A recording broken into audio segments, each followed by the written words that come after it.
আসসালামু আলাইকুম। আজ এমন একটি ঘটনা বলবো যে ঘটনা শুনলে হয়তো আপনাদের চোখ ছানাবড়া হয়ে যাবে, যাকে বলে চোখ কপালে ওঠার মতো ঘটনা। ঘটনাটা ইবনে ইসহাক থেকে বর্ণিত। আমি মূলত বলছি এই কারণে আমি বেশ কয়েকটা বই পড়েছি, কিন্তু তার মধ্যে থেকে মূলত আল বিদায়া ওয়ান নিহায়া, যেটা ইসলামের ইতিহাসের সবচেয়ে নির্ভরযোগ্য বই বলে অন্তত আমি জানি, 14 খণ্ডে সম্পাদিত এই বইটি, আমি চেষ্টা করব ইনশাআল্লাহ আপনাদের সামনে পুরো বইটার সবচেয়ে যে গুরুত্বপূর্ণ ঘটনাগুলো সব মিলে রাসূল সাল্লাল্লাহু আলাইহি সাল্লামের জীবনী এবং ইসলামের পূর্ণাঙ্গ ইতিহাস আপনাদের সামনে তুলে ধরার। তো সেখান থেকে আজ প্রথম যে ঘটনাটা আমার চোখে পড়েছে, যদিও ধারাবাহিকভাবে বলবো না, কারণ ধারাবাহিকভাবে বললে অনেকটা বোরিং হয়ে যাবে বিষয়গুলো, যার ফলে যেখান থেকে যদিও এগুলো একটু রিলেট করার চেষ্টা করব যে বাস্তব সমাজের সাথে এগুলোর গুরুত্ব কতটুকু, কিংবা এই ঘটনাগুলো আসলে আমাদেরকে কি শিক্ষা দেয়, এরকম কিছু বলার চেষ্টা করব। আশা করি আপনাদের ভালো লাগবে। তো মূল ঘটনায় যাই। ঘটনাটা হলো, রাসূল সাল্লাল্লাহু আলাইহি ওয়াসাল্লামের দাদা আব্দুল মুত্তালিব যখন জমজম কূপ খুঁড়ছিলেন, সেই সময় কুরাইশদের সাথে তার এক ধরনের দ্বন্দ্ব বা মতবিরোধ বা এরকম একটু কথা কাটাকাটি ঝগড়া বিবাদ এরকম হয় আর কি। মানে বিষয়টা এরকম ছিল যে উনি একা কাজটা করতে পারছিলেন না। তো অনেকেই বলাবলি করছিল যে আজ তোমার যদি ছেলে সন্তান থাকতো কয়েকজন, তাহলে তোমাকে সহযোগিতা করতে পারতো, তোমার জন্য সহজ হতো কাজ। তো এটা আসলে অনেকটা বোধহয় তাকে ইগো হার্ট করার মতো ঘটনা ঘটে আর কি, যার ফলে এই মতবিরোধটা হয়।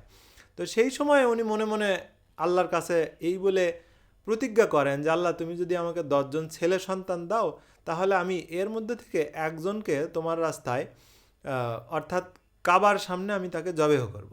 অনেক বড় কথা বলে ফেলে আর কি। কিন্তু ঘটনাক্রমে দেখা যায় যে সত্যি সত্যি এক সময় তার 10জন ছেলে সন্তান হয় এবং তারা মানে তাকে সহযোগিতা করার মতো আর কি তৈরি হয়ে যায়। তো তখন তাকে প্রতিজ্ঞা রাখতে হবে। তখন তিনি সত্যিই তার প্রতিজ্ঞা রাখার জন্য 10 সন্তানকে নিয়ে কাবার সামনে চলে আসে। তো বুঝতেই পারছেন এরকম একটা ঘটনা, তখন লোকজন চলে আসে, কুরাইশরা চলে আসে, তারপরে ছেলের যে মা আছে সেই পক্ষের লোকজন চলে আসে, অনেকেই সমাবেত হয়, দেখে যে আসলে আব্দুল মুত্তালিব কী করতে যাচ্ছে।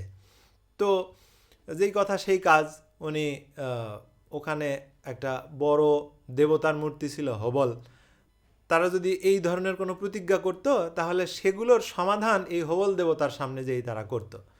সেখানে তীর ছিল 7টা। তো সেগুলো বিভিন্ন মানে একটু নিয়মকানুন আছে, ওই নিয়মকানুন অত আর গভীরে না যায়। সেখানে যে এই 10 সন্তানের মধ্যে এক ধরনের লটারি করা হয় এবং লটারিতে আবদুল্লাহর নাম ওঠে। তখন তো তাকে কথা রাখতে হবে।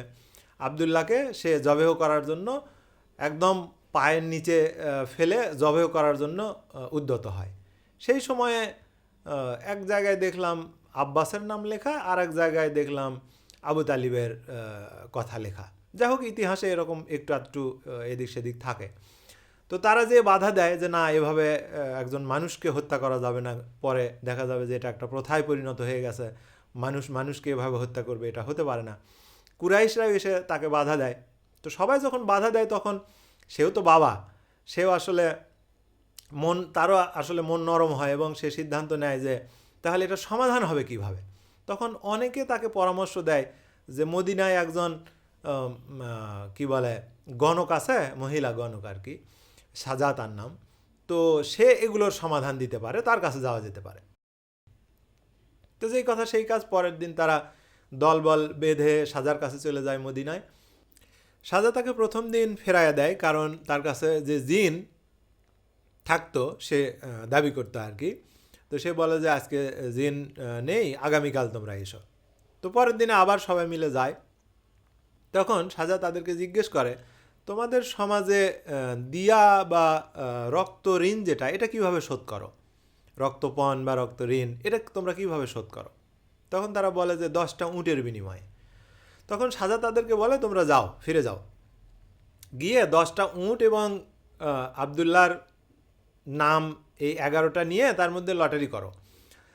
যদি উট ওঠে লটারিতে, তাহলে 10টা উট জবেহ করলেই হয়ে যাবে। আর যদি আবদুল্লাহর নাম ওঠে, তাহলে তোমরা করবে কি, আরও 10টা উট এর সাথে যোগ করবে। যতক্ষণ না উট ওঠে ততক্ষণ পর্যন্ত তোমাদেরকে এইভাবে 10টা করে উট বাড়াতে হবে এবং লটারি করতে হবে। তারা ফিরে আসে এবং লটারি করে, কিন্তু ঘটনাটা এমন আশ্চর্যজনক, 100 উটে না পৌঁছানো পর্যন্ত বারবার আবদুল্লাহর নাম উঠতে থাকে। তখন 100 উট আর আবদুল্লাহর নাম যখন দেওয়া হয় তখন উট ওঠে। তো এটাকে আরেকটু নিশ্চিত হওয়ার জন্য অনেকটা আশ্চর্যজনক ঘটনা, বুঝতেই পাচ্ছেন যে কেন 90টা উট দেওয়া হলো আর একটা নাম আবদুল্লাহর দেওয়া হলো, তারপরেও আবদুল্লাহর নাম ওঠে, এটা অনেকটা আশ্চর্যজনক। তখন একটু নিশ্চিত হওয়ার জন্য পরপর 3বার লটারি করে। তখন এই যে 100 উট এবং আবদুল্লাহর নাম যখন দেওয়া হয় তখন 3বার পরপর উটের মানে নাম ওঠে আর কি, বা উট ওঠে আর কি লটারিতে। তখন আব্দুল মুত্তালিব 100 উট জবেহ করে। তো এই যে ঘটনা, এই ঘটনা থেকে আমরা কিন্তু শিক্ষা নিতে পারি। সেটা হলো, একটা হলো যে ভুলভাল এই ধরনের কাজ তো একেবারেই করা যাবে না, যেগুলো ইসলাম স্বীকৃত নয় সেগুলো করা যাবে না। এখন তো আমরা জানি, তখন তো আর ইসলাম ছিল না। তো সেখান থেকে রাসূল সাল্লাল্লাহু আলাইহি ওয়াসাল্লাম আমাদেরকে আলোর পথ দেখিয়েছে। যেহেতু আমরা একটা আলোর পথ পেয়েছি, তাহলে আমরা যেন কোনোভাবেই এই আলো থেকে আর অন্ধকারে ফিরে না যাই। এখন এই ইতিহাস পড়ে আমরা এই শিক্ষা কিন্তু নিতে পারি। আপনারা হয়তো বলবেন যে আমরা তো এগুলো করি না, কিন্তু আশেপাশে চোখ রাখলে দেখবেন এখনও অনেক মানুষ অনেক কাজ করে যেগুলো ইসলাম দ্বারা স্বীকৃত নয়। আমরা যারা একটু বুঝি তারা নিজেরা তো এই অন্ধকার থেকে সরে আসব, কখনোই এই পথগুলোতে আমরা যাব না, এই ভুলগুলো করব না। এবং আমাদের আশেপাশে যদি এই কাজ কেউ করে এই ধরনের, এটাই যে করবে তা নয়, কিন্তু হাদিস কোরআনের বিরুদ্ধে বলতে তারা না জেনে করছে, তারা যে বিরুদ্ধে গিয়ে করছে এমনটা সাধারণত হয় না, কিন্তু না বুঝে যেহেতু তারা করছে তাহলে তাদেরকে কিন্তু আমাদের থামাতে হবে। আর যদি থামানো মানে এখানে আবার অন্য কিছু বোঝার সুযোগ নেই, তাদেরকে বুঝাতে হবে যে না, এগুলো করা যাবে না।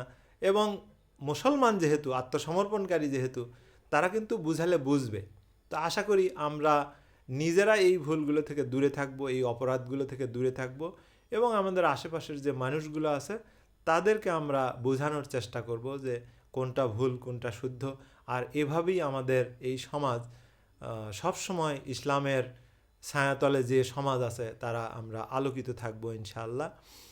আজ কথা না বাড়িয়ে এখানেই শেষ করছি। পরের ভিডিওতে আবার নতুন কোনো বিষয় নিয়ে, নতুন কোনো বই থেকে কথা বলবো ইনশাআল্লাহ। সে পর্যন্ত ভালো থাকবেন। আল্লাহ হাফেজ।